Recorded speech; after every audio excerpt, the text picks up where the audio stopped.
Okay, thank you. Okay, thanks a lot for the introduction. Thanks for being here. Thanks for yesterday presentation, which were all inspiring.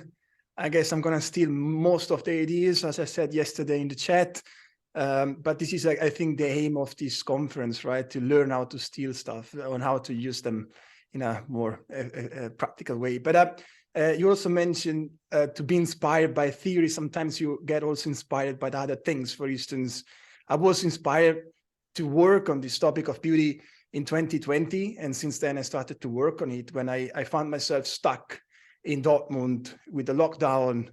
And of course, what I discovered I missed the most was something that I called urban beauty, which obviously was not only about buildings, of course, because this is not probably the main source of beauty in urban context, because buildings were still there. What I missed the most were people. So with this very romantic introduction, I wanted to dig in, and I want to take the challenge of presenting without slides. And let's start with this, okay? So let's try to learn from beauty, and especially the whole concept of beauty, which is a topic that we don't discuss so much. Well, as we know, cities are result from numerous action works, plan designs, and of different generations. And on the face of it, creating beautiful built environment is in our hands. Of course, we create cities, but it appears to be a challenging task. And if we think at the recent urban transformation around contemporary city, probably we can question their level or degree of beauty. So questions like, what is urban beauty? Where it comes from? How can planners contribute to its generation? How did urban areas we like emerge? Most of the time remain largely unexplored. However, beauty and the beauty of urban context significantly affect people's life. We know that from many different fields, not only from planning. I think, in short, that the neglect of this issue is not for the benefit of city and planning, let alone the people. So the main assumption of this presentation is that in referring to the modern concept of beauty, which I can already tell you most of the times overlaps with the concept of beauty as a work of art, planning scholars find themselves stuck in a tricky conceptual impasse, which limits the understanding of urban beauty's main peculiarities. Indeed, there are fundamental differences between the beauty of a painting, a sculpture, a car, a human body, a poem, a theater play, and that of a city area. But in the ordinary discussions on urban beauty, experts, and also less, you don't need to be an expert to discuss about beauty, tend to treat these fundamentally different objects similarly. So the result is that the concept of urban beauty remains largely tacit. So probably internally we know what it is, but we have difficulties in explaining the concept, or even worse, uninvestigated scientifically. So with this work, I want to show the potential. I try to take the challenge to show the potential of digging into the evolution of the concept of beauty and learning from other fields as well. More specifically, I think I will connect a lot on complexity science, referring to cities, right? And of course, although this is a challenging topic, looking at the whole concept of beauty will contribute, at least theoretically, I think, to overcoming certain current conceptual impasse and revealing the major peculiarities of urban beauty, and maybe some concrete planning implication. My idea is that urban beauty is fundamentally different from other types of beauty, and we need to clarify this. So I will offer and explore three main questions. What was the old concept of beauty, and why this old concept is now in crisis, or why we have a kind of crisis of beauty nowadays, according to many authors. How can we perhaps try to overcome this impasse, And maybe if there is time, what are the main possible implications? So let's start with the first question. Why is the concept of beauty, urban beauty, in crisis? So what is beauty? I think all of us, here have ideas of what beauty is, but then, the problem is that we think it's something completely subjective, and we have difficulties in interacting and clarifying this. But so that's the main reason why we need to study how the concept evolved. To be sure, I mean, the concept of beauty is employed in numerous fields of and aspects of life, not only cities, okay? Music, paintings, literature, theater, architecture, human bodies, machines, and so on and so forth. And if I have to select one author, one scholars talking about beauty, I refer to Umberto Eco, who maintains that beautiful is an adjective that is used to indicate, in general terms, something that we like and something that conforms to some ideal principle of the good. So it's not only something that we like, but something that we think is good, okay? In general, as we know, of course, and is stressed every time, what is considered beautiful may vary in time and in geography, depending on epochs and cultures, of course. So it's a dynamic concept. Moreover, beauty also depends on the ways in which individuals see and appreciate the world. Indeed, beauty is a sensory enjoyment based on individual cognitive understanding. But is the beauty only subjective? Well, most of the people tend to say so, but at the same time, thinking of the concept, that Kant expressed, he interprets beauty as a subjective universal judgment. What does it mean? The certain aspects of beauty are, of course, subjective, but beauty then is also something intersubjective, it's something collective. Okay, something that depends on local preferences, cultures, and trends. Okay, so it has two levels. It's, of course, individual, but then, of course, it's also shared collectively, which doesn't mean that everybody agree with that individual judgment, but it's something emergent depending on individual preferences, embraced and framed by certain local culture aspects. To be sure, if you look at the literature, there are many, many, many definitions of beauty. But nevertheless, one must acknowledge that since ancient Greek, and we have some Greek colleagues here, the classic concept of beauty has been associated since ever with certain principle of order and harmony. When we think of beauty, it doesn't matter in which field we think and refer to order and harmony. While, the whole concept or this idea of harmony and order is kind of stable in our imaginary, today there is a crisis. Let's say that the concept of beauty, of course, represented a significant part of Western philosophical discussion for centuries, but we see a crisis in the 20th century, a crisis that become with a relativization of this concept. Okay, we will see better in a minute. So what this crisis is about, but let's first focus on the old concept of beauty. I had a lot of fun in reading book of philosophy or, to explore articles on aesthetic studies. And I noticed that in those fields, it's kind of well known that the crucial aspects of the old concept of beauty was the recognition of a natural and harmonious cosmic whole, something that was external to individuals and to which individuals could elevate themselves and become part of it through their actions and work. So a recognition of a natural and harmonious cosmic whole to which individuals could elevate themselves. So something almost religious, to put it in a way, to recognize that there is an order outside our individual and try to connect to it through our actions. In this sense, beauty was a supreme entity, and to aspire to beauty meant first and foremost trying to be part and participate in a complex and superior form of order. So the question is, in what way did the concept change? We can see, and this is stressed by many authors, that the concept radically changed during the 19th centuries.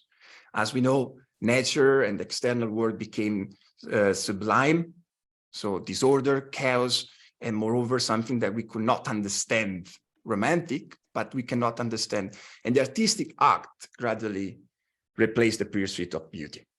So with the advancement of rational thoughts and new techniques, the idea that the individual possessed the tools to create new subjective aesthetic canons consolidated. In short, the aspiration towards beauty no longer focused on the willingness to participate in the existing cosmic whole, if we can call it like this, or external order, external emergent order, but became more self-reliant, referential, and independent from it.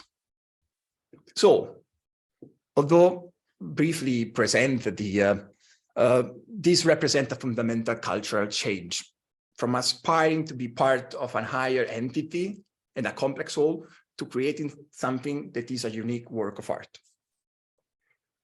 And 20th century avant-garde, for those who are into arts, of course, consolidated this change through the modern imperative of endless novelties and affirmation of subjectivity.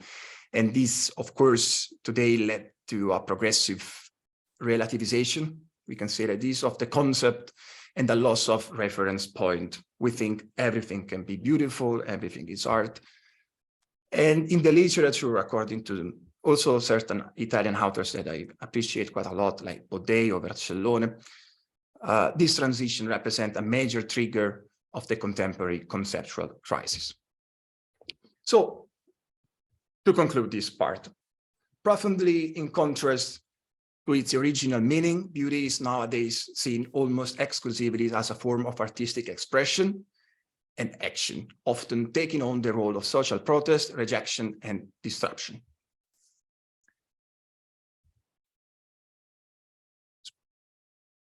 As we can see, so there is this cultural change and different way of understanding of beauty. We can also say that looking at the current trends, we can see that after years of non-debate, because beauty is not the central focus of our discussion anymore, there is now a renewed appeal to the theme of beauty. For example, there are attempts to emphasize the importance of beauty as a form of instrument of justice, if you think of Scary, for instance, or something like the right to beauty. The topic sometimes also, emerge again in urban studies, albeit to a lesser degree. Recently, there was a special issue on the concept of beauty in the Journal of Planning Theory and Practice. So what is the situation in planning debate? Well, many authors aptly affirm that how people perceive beauty or the beautiful built environment, of course, affect the well-being and engagement of people with their surrounding. In short, beauty substantially impacts people's life. Many also stress that it's easier to recognize an ugly built environment instead of defining what is a beautiful built environment. Nevertheless, and what is more important in my perspective, is that many consider urban beauty to be so inherently subjective that it's preferable to keep it out from and of scientific debates. Of course, this does not mean that planners did not or do not deal with the concept of beauty at all. Okay, so for a long time in the 20th century, as a well-known, planning and design theories promoted an image of urban beauty based mainly on a formalistic design and shape of the built environment, something more physical, okay, connected to more to architecture. In this sense, we can easily affirm that normative ideas of beauty concerning the architectural spatial configuration were and still are mainstream in the field. So to give an idea, the urban philosopher Nigel Theriot point out that conventional notion of good design derive from a misconception of Lynch's reflection on spatial legibility. And in his words, the central idea of good urban design, and therefore urban beauty, concern the clear and intentional organization of the built environment. In brief, the concept of urban beauty largely embraced the idea of the city as a work of art, giving planners major responsibilities of design physical orders at a large scale. And of course, if we see these trends also in urban studies, we can see a parallelism with the change in the concept of beauty, the general concept of beauty. So as for the case of the general concept of beauty, we can say that with the affirmation of modern and especially postmodern movements, the concept of urban beauty also became more self-referential and subjective, thus giving increasing relevance to design, act, and the role of the architect. And this, of course, had clear implication. For instance, the contemporary concept of urban beauty as a work of art encouraged the creation of out-of-context projects, exalting the creative flair of designers on a very large scale. Moreover, current mainstream urban design practice can hardly imagine open-ended, bottom-up urban transformation created by a multiplicity of relatively small urban agents.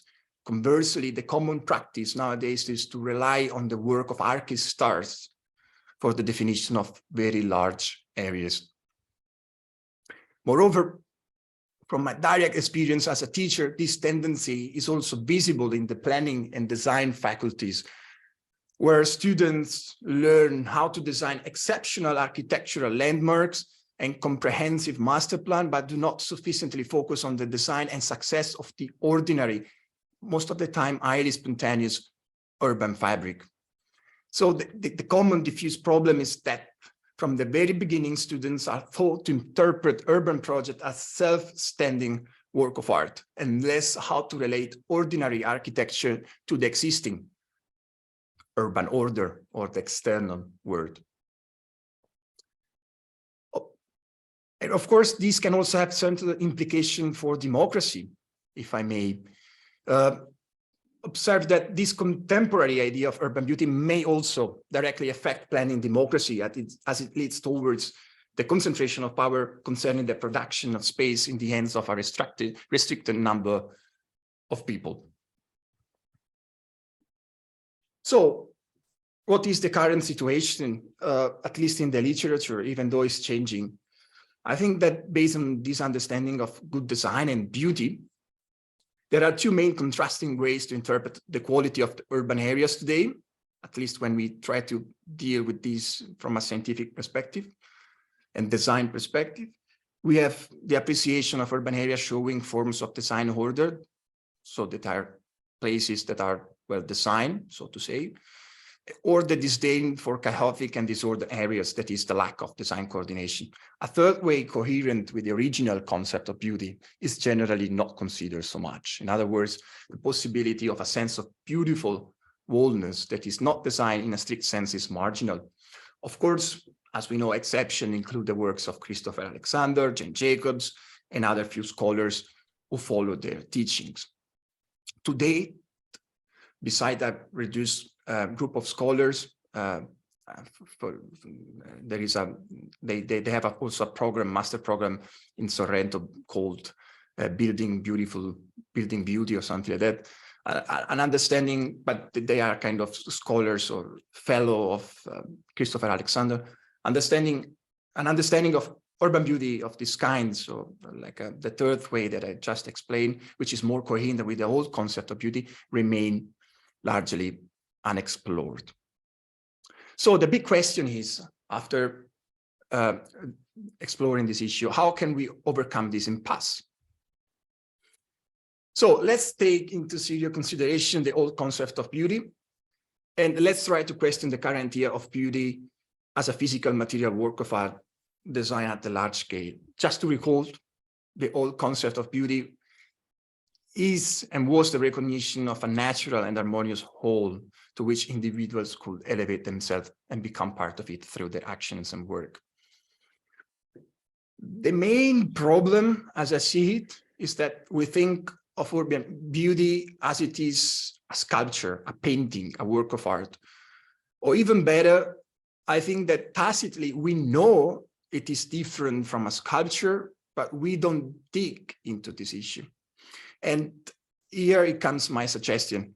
Of course, my suggestion is questionable and limited to my studies, culture, knowledge, gender, Italy, and whatever it is. But to comprehend urban beauty better, we need to recognize three peculiar aspects which make it different from other types of beauty.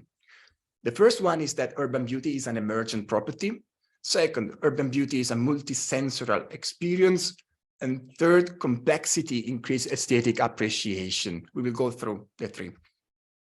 So first of all, it is crucial to distinguish between the aesthetic judgment of one object and an ensemble of independent objects. As I mentioned, in contemporary literature, it is common to think of beauty as a characteristic of a work of art, and therefore as a judgment of finite and distinguishable object.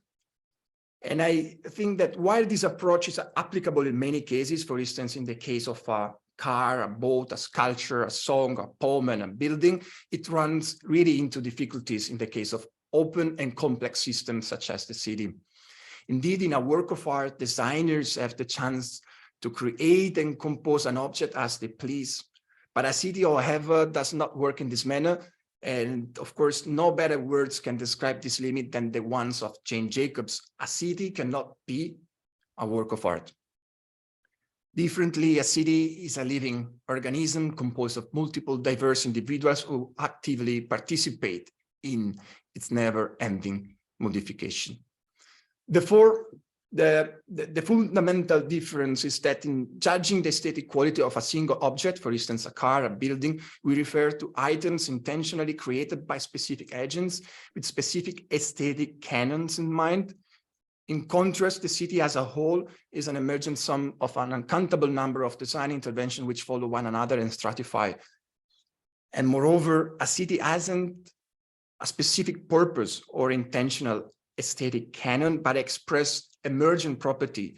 It is a place where multiple aesthetic expressions are especially concentrated, even though framed by certain local conditions. In this regard, it's important to stress that although urban beauty is an emergent property, it does not come into existence as a result of a simple aggregation of single and independent beautiful objects. In other words, a sum of beautiful buildings that not necessarily make a beautiful city. For example, the Colosseum is a wonderful building, but if you make a city full of Colosseums, then the city probably is not that beautiful, right? As we will see, many other aspects are crucial, especially concerning the role of certain social aspects, often not included in the discussion, and the role of diversity and pluralism. To conclude, in discussing the beauty of one object, for instance, one building, and the beauty of multiple independent objects, for instance, the city as a whole, we discussed of two different types of beauty. If we don't clarify this difference, the risk is falling into the trap of judging the beauty of a city as it is a work of art, an architectural problem, while the city is a more complex living system. The city is the expression of life at its best. So let's move to the second peculiarity.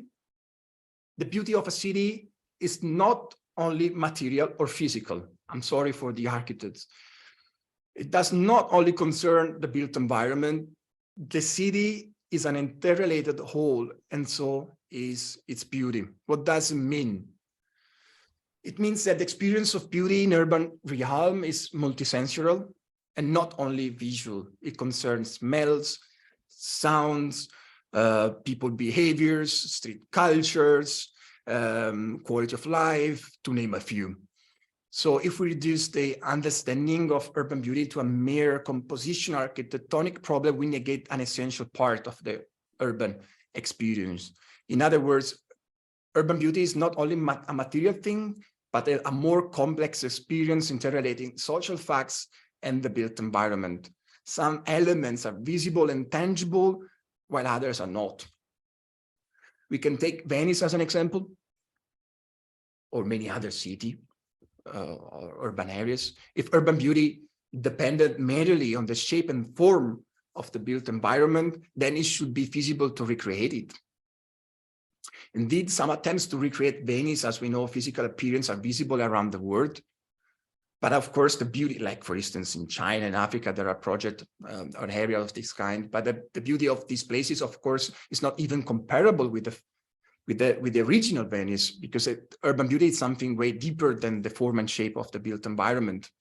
It includes aspects that cannot be designed and are typical of the local social and cultural environment. For instance, how people interact in streets, certain dining habits, and so on and so forth. Moreover, a recent research that I conducted in Dortmund clearly demonstrates that urban beauty depends significantly on aspects that do not necessarily concern the built environment. In this case, I asked around what were the favorite neighborhood in the city, and many pointed out the Kreuz filter. The Kreuz filter is a neighborhood which is, in terms of physical shape and appearance, very similar to other parts of the city of Dortmund, but a completely different social, composition. I'm not going to present or discuss this case, but this research showed that people really appreciate, especially the social aspect of the neighborhood, rather than the physical environment, even though the physical environment played an important role. In a nutshell, a bit briefly presented here, the aesthetic experience immediately includes the physical, social, and multisensory aspects. Only some of these are elements. Only some of these elements are, strictly speaking, designable. Okay, so now the third element. With the second, we saw that it's not only the physical environment which matter, but there are many other social aspects that are fundamental: people behaviors, attitudes, cultures, and so on and so forth. The third important aspect in understanding urban beauty regards the role of complex environmental stimuli perceived by agents. And contrary to the mainstream assumptions, which finds well-designed, harmonious, and simple urban area pleasant, important studies in cognitive science and psychology clearly show that the complex environmental stimuli play an important role in aesthetic appreciation. For example, a vivid street in the city center of Naples represents a complex environment rich in stimuli, while the TU Dortmund University campus represents a simple one. So the former, the Napoli one, is an intricate and unpredictable concentration of stimuli, and the latter is a calm environment poor in stimuli. Okay, one can appreciate TU Dortmund for many reasons, but maybe in terms of aesthetic, there are many, books and poems about Napoli and not so many about Dortmund. So it plays a role. And in this regard, psychological studies on aesthetic stimuli measure complexity as the variety and quantity of information and elements existing in a specific system. These studies, even though are not really embedded in urban studies or planning studies, demonstrate that what increased aesthetic experience is the co-presence of complexity and order, which means a multiplicity of diverse elements altogether generating certain discernible patterns. But what really make a difference is the variety and the complexity. This can be summarized with the principle of unity in variety, where the co-presence of many stimuli, which are of different kinds, so diversity, which it can be social, architectural, and so on and so forth, play a crucial role. In this regard, a good question, and I'm about to conclude, I guess I need just 3 minutes, a good question, which I cannot deal today because there is no time, is how can planners guarantee unity and variety? What are the best tools to do that? If there are regulative or kind of design approach to promote and so on and so forth. So, in brief, besides certain general aspects concerning the concept of beauty, we know that like it's something subjective, but also intersubjective. It's culturally influenced, it's dynamic because it changed according to different geography and culture. The main conclusion is that urban beauty has very specific characteristics that make it very different from other types of beauty. First, it is an emergent property, and the way to interpret it different from the aesthetic judgment of a single object. Second, it is the production of an interrelated whole combining social and physical, as well as tangible and intangible elements. Third, order and harmony are, of course, crucial aspects of urban beauty, yet it is the complexity in stimuli, not simplicity, that creates aesthetic or increase aesthetic experience, at least in the ordinary built environment. So some final reflection. A good question. Can we provide a universal and substantive definition of urban beauty? That's what most of the people ask me. So what is a beautiful urban area? Can we provide a substantive definition of urban beauty? I don't think it makes sense. I cannot tell you a beautiful built environment should have that street, those trees, or that built environment, or that building facades, and those people, and those cultures, and so on and so forth. I don't think it makes sense to provide substantive definition of urban beauty. And notice that every time we come up with this topic, we try to define normative statement on how to create beauty, intentionally. In this work, I don't define what is beautiful, but I try to expand and revise its main theme concept. What I suggest instead is to study urban beauty intuitively. So to ask people what they like, and this will offer a lot of inputs.